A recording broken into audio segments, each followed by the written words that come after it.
నా పేరు షాజహాన్. నేను 2012లో జాయిన్ అయినాను.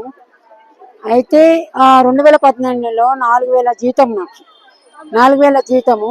అప్పటి నుంచి ఏది పెరిగినా ఒక జిఎము 5 సంవత్సరాలకు ఒకసారికి వెళ్ళినప్పుడు ఒక 1000 రూపీస్ జీతం పెంచేది.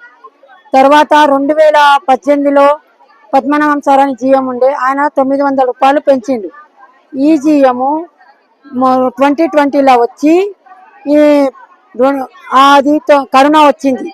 వచ్చినప్పుడు ఆ 900 పెంచిన జీతం ఇవ్వకుండా మామూలుగా స్టాప్ చేసేసారు. 1 ఇయర్ స్టాప్ చేసినా మేము గమ్మునే ఉన్నాము. ఏదో కరోనా జరుగుతుంది, పరిస్థితులు సరిగా ఎక్స్పోర్ట్ ఇంపోర్ట్ లేదు అని చెప్పినందుకు మేము గమ్మునున్నాం. 1 ఇయర్ తర్వాత ఏమైంది సార్ 900 మీరు మాకు ఇయ్యరా అని అంటే రిటెన్షియల్ బోనస్ అన్నారు. నేను హెచ్ఆర్ మేనేజర్ని అడిగిన, రిటెన్షియల్ బోనస్ ఏంటి? జీతం అంటే రిటెన్షియల్ బోనస్ కాదు కదా, మీరు బేసిక్లో కలపాలి. మాది బేసిక్ 4320 రూపాయలు. ఏ పద్ధతిలో ఉంది మీకు? నా బేసిక్లో జీతం కలపకపోవడము, మీరు బేసిక్లో కలపాలి సార్ అంటే నీకు మైండ్ లేదు, ఏం మాట్లాడుతున్నావు అని వెళ్ళిపోయాడు. ఇంకా గొడవలు వద్దు ఎందుకు అని, ఇక ఏదైనా చేసినా రచ్చ రచ్చ ఎందుకు అని అదే 3 డుమ్మాలు కొడితే 900 ప్లస్ 500 ప్లస్ నా 4 రోజుల డుమ్మాల పైసలు మొత్తం 2600 కట్ అయిపోతాయి. మళ్ళీ ఇది ఏ ప్రకారంగా అని హెచ్ఆర్ డిపార్ట్మెంట్ కానీ ఏం రెస్పాన్స్ ఉండదు. ఎందుకు సార్ ఇంత అని అంటే కూడా ఏమనేది. ఒక్క డుమ్మాకు కట్టించేది 350 రూపాయలు, కట్ చేసి మాత్రం 600 రూపాయలు 700 రూపాయలు కట్ చేశాను. దానికి రెస్పాన్స్ ఉండదు అసలు. మాకు మేము ఏం అడిగిన వాళ్ళకు జీతమే కదా అడిగింది.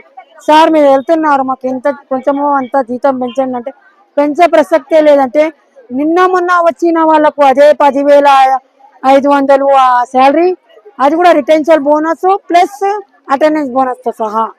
అది మళ్ళీ నాకు 14 ఇయర్స్ రన్నింగ్ అయ్యి 15 ఇయర్స్ అవస్తుంది అయినా కూడా నాకు అది 10,000 జీతమే, 10,500 జీతమే.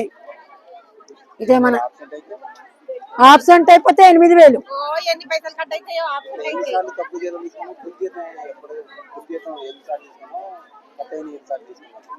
నాకు ప్రతి నెల ఏదో పిల్లల ప్రాబ్లం అనో ఏదో అనో 1-2 డే డుమ్మాలు అవుతానే ఉంటాయి.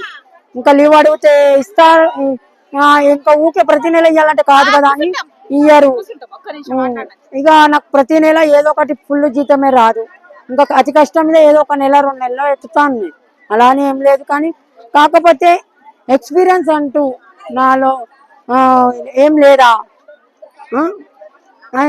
జిఎంని అడిగితే ఏ రెస్పాన్స్ ఉండదు. ఆ జీతం గురించే మాట్లాడొద్దు అంటాడు ఆయన. వేరేది ఏదన్నా ఉన్నది జీతం దాని గురించి మాట్లాడకండి అని, అదేమన్నా మాటనే.